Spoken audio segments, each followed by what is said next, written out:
Vamos ver aqui o professor Trevisan lá no ICL. Deixar dos meus alunos, coloquei as histórias que eles contam, mas não pode.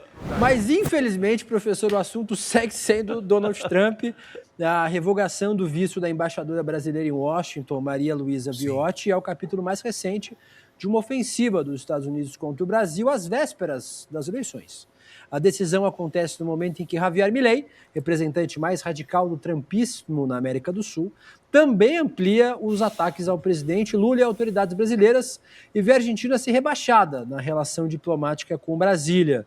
Hoje, o Brasil é um dos poucos países da região que não estão subordinados a Washington e à extrema-direita global. Professor, queria que o senhor juntasse os dois temas, né? Como essas ofensivas têm relação.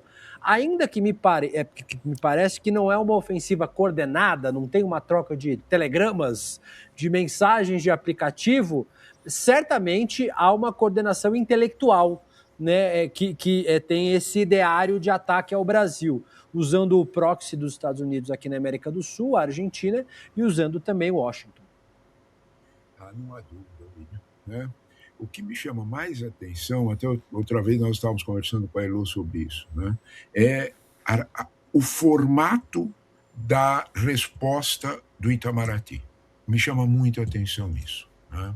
O Itamaraty olha para tudo isso que você disse, para esse conjunto de pressões, para esse conjunto de atitudes contra o Brasil, e ele toma uma atitude absolutamente coerente e absolutamente firme. Nós Brasil, nós governo brasileiro, nós não vamos mexer uma palha, nós não vamos mexer 1 milímetro da posição nossa de respeito às regras internacionais, de convivência civilizada. Eu tenho a sensação, William, que isto é o que mais inferniza a esse grupo. A ação brasileira, eles vão avançando e o Brasil não se move. O Brasil, nós permanecemos exatamente respeitando a lei. Nós permanecemos exatamente respeitando os protocolos. Exemplo, Argentina. Primeiro, vamos pegar o primeiro caso Argentina. Nós não vamos devolver o embaixador para a Argentina. Não dá. Ele fez uma segunda ofensa, nós não vamos devolver o embaixador para a Argentina. Sabe quem é que ficou com os cabelos em pé? O empresariado argentino. Dá uma olhada no Clarim. Dá uma olhada no Clarim. É fácil de ver. Clarim.com está lá, você olha. E você vê o formato como a preocupação de setores da economia argentina, que ainda, vou repetir a frase, grife embaixo, que ainda geram emprego. Tem um monte não gerando emprego. Então, o que ainda gera um emprego com essa situação com o Brasil? Eles têm receio de que o Brasil use a chegada dos chineses para efetivamente deixar de lado o comércio com a Argentina. Isso não interessa para eles. Essa é uma resposta. A resposta para os Estados Unidos vai na mesma toada. Nós somos um país que tem relevância para os Estados Unidos. Nós temos uma sequência de ações que tem relevância para vocês. A escolha é de vocês de agravarem. Enquanto isso, nós vamos procurar outras atitudes, nós vamos procurar outros caminhos, nós vamos diversificar. Sabe o que é que mais irrita a Milei e ao... Quando a gente fala Trump, a gente passa na cabeça da gente que Trump sabe o que é Brasil, que Trump lida com... Não é nada disso. O centro da questão é Marco Rubio. Eu insisto muito nisso. Né? O centro da questão é Marco Rubio, que quer Brasil, Argentina, para catapultar a candidatura dele, que, não sei se você concorda comigo, Elô, está em baixa no contexto americano, porque o Vence está avançando. Sim, Se não estivesse em baixa, os senadores republicanos já teriam aprovado o Daniel Pérez. Cadê a aprovação? Isso, não, e está em baixa porque ele está causando prejuízos para a economia americana. E é isso que o empresariado americano não quer. Tem 25 estados processando agora o governo federal por conta das taxas que ele está colocando sobre os parceiros comerciais dos Estados Unidos. Então, é disso que a gente está falando. Existe uma briga interna e o Rubio não está se saindo bem. Não está se saindo bem, porque a pressão contra ele é grande. E, professor, eu ouço isso muito aqui, aqui não, porque eu estou em São Paulo hoje, mas em Brasília, né, no Palácio do Planalto e no Itamaraty, eu tenho ouvido esse recado direto. Primeiro, o que mais que eles podem fazer, porque a medida é do Departamento de Estado. Então vão mudar visto, não vão aceitar um diplomata ou outro, vai ficar nisso aí, porque está cristalizado que esse enfrentamento, essa provocação vem do Departamento de Estado, não é Trump, como o senhor muito bem falou, e eu ouço exatamente a mesma coisa. E o outro ponto que eu ouvi essa semana é o seguinte, isso é como um jogo de xadrez. Como a gente tem uma disputa muito equilibrada, Obrigado, Socorro. como se fosse num jogo de futebol. São dois times muito equilibrados, o dos Estados Unidos e o do Brasil. É assim que a diplomacia brasileira coloca a questão. Então, eles ficam criando cascas de banana para ver se conseguem ganhar o jogo com o erro do adversário. E o Brasil não erra. O Brasil nega a errar, né? Exatamente. Porque a diplomacia brasileira tem norte. Vamos dizer desse jeito, muito claro. Ela sabe exatamente o que ela quer. São profissionais. Ela sabe exatamente o que ela vai fazer. Todo o procedimento em torno da embaixadora Viotti é exatamente isso. Nós temos um procedimento. Eles estavam realmente esperando uma grande briga, uma grande frase, para aí eles fazerem outra frase, aí o departamento... Sabe por quê, professor? Porque eles só conseguem olhar no espelho. Eles ficam imaginando que aqui o lado de cá vai reagir da mesma maneira que eles reagiriam. Mas o Itamaraty fala disso, sabe como? Márcio! Obrigado, querido! Por quê? Joga as regras todas no lixo e fica agindo com bravata, achando que a gente vai reagir com bravata também. Estão enganados, né? Quando a gente nota que a diplomacia... Sabe, Lu, você tem muita experiência nesse assunto. Quando a gente nota que a diplomacia americana, que quando nós conhecíamos há 10 anos atrás, 5 anos atrás, era algo absolutamente profissional, ela não está na mão dos profissionais da diplomacia. Atenção a isso! Rubio não é um profissional da diplomacia.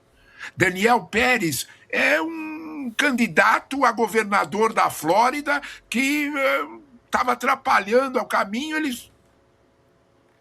Olha quem faz a diplomacia americana no tenso Oriente Médio, que é o Steve Witkoff e o Jared Kushner, que são sócios na empresa de meme coins dos filhos do dono. O Steve Witkoff era um vendedor de Carneiro, obrigado, querida. Desculpa. Sabe, a experiência que eu tenho em relação com... encontros internacionais e tudo mais, era a eficiência. Todos os outros agentes procuravam a seção americana porque ali 108, tudo funcionava. Gente. É exatamente o contrário que está acontecendo hoje, meus amigos. É porque também nos Estados Unidos, outro dia eu li a quantidade de representações diplomáticas americanas que estão sem titular. Se a minha memória não falha, é mais de 50. É um negócio impressionante, William. Mais de 50, que não tem embaixador, não tem estrutura. Porque o que eles querem... Agora, desculpe a rudeza das minhas palavras. Eles estão muito longe de querer qualquer diplomacia, eles querem negócios pessoais. Exatamente. A gente estava falando disso aqui mais cedo, né? De como eles usam o poder para ganhar dinheiro. É negócios pessoais. O Trump tem um projeto de enriquecimento, não tem nada a ver com estratégia política. Só que ele topa com o Irã, por exemplo. E aí ele topa com uma China que olha para isso e diz, graças a Deus, obrigado, viu, senhor? Mandaram uns incompetentes desse tamanho e nós vamos reinar cada vez melhor. Mas a gente está na mira, né, professor? Isso daí não há, Isso não há dúvida. não há dúvida A gente está na mira. Isso, Depois do Irã, o a fato de principal preocupação da política externa americana é a eleição Não há brasileira. não há dúvida, porque a eleição brasileira catapulta e segue todo o ritmo. É a grande. Sabe a cereja do bolo? Da promessa do Marco Rubio para setores conservadores americanos. Agora, o grosso do Partido Republicano, não sei se você concorda comigo, Elu, o grosso do Partido Republicano, a cúpula do partido, olha para o Marco Rubio e diz: era ruim com Trump, ficará muito pior. E eles vão apostar em Vance, que pelo menos tem um projeto. Observe que Vance está cumprindo aqueles rituais clássicos da campanha política americana. Ele está visitando estados para fazer campanha e com os senadores, com os locais, numa tradição absurda. Coisa exatamente contrária que Marco Rubio está Sabe qual é fazendo. o problema, professor? É que ele promete a mesma coisa que o Trump prometia, que é se retirar dos conflitos internacionais, não participar de guerras. Né? E chega na hora que assume a presidência da República, isso acaba, porque a pressão, não é isso? A pressão das empresas de fabricação de armas, né? A pressão dos grandes lobbies, muda isso tudo. Agora, professor, é aonde ele sente, vamos usar uma expressão bem americana, o cheiro do negócio. Você conhece isso melhor que eu. 108, gente. Eles sentem o cheiro do bom negócio e eles vão atrás do bom negócio. Na venda de arma, negócios imobiliários, eles são vendedores de apartamento. Eles querem transformar. Você lembra Gaza de perfeitamente no resort. o resort que eles pretendiam fazer de Gaza. E fizeram uma iapa que todo mundo pudesse assistir. Então, de alguma forma, quando nós olhamos para isso, William, nós temos que olhar para essas atitudes e a resposta brasileira, que é: olha, eu não saio da linha. O que os deixa muito mais irritados. E aí eles cometendo mais erros. O Trump, desculpe, o presidente Lula, não disse: eu vou falar com o Trump de graça. Eu não tenho nenhuma fonte secreta e a minha bola de cristal não funciona, William. Não tem jeito. Mas eu olho para isso e tenho muita certeza de que toda a equipe do Richard Grenell, que é de uma diplomacia mais serena, está falando com o Lula, e é ele que está arranjando esse telefonema do Lula com o Trump. Em outras palavras, os setores empresariais americanos que não estão interessados nessa absurda confusão têm um representante na orelha do Trump. E isso aí tem que ser levado em conta. O Lula não brinca em serviço. E se ele falou: eu vou falar com o presidente Trump, é porque essas negociações já estão mais adiantadas, com uma parte mais serena. Igualzinho o que aconteceu em outubro, que deu no encontro da Malásia. Salão Oval, meus amigos, tem uma porta aberta, não é para um lado só. Tem várias pessoas que chegam na orelha do Trump. Sim. Várias. Eu acho que dessa forma nós temos que olhar para isso e olhar para isso com o profissionalismo com que nós estamos agindo. Eu repito, o Brasil tem certas burocracias que são muito, muito eficientes. Uma delas é do Itamaraty, outra é do Banco Central, que também ajudou nessa situação e deu a resposta que eles mereciam sobre o PIX. A resposta está dada pelos técnicos do Banco Central. Ótimo.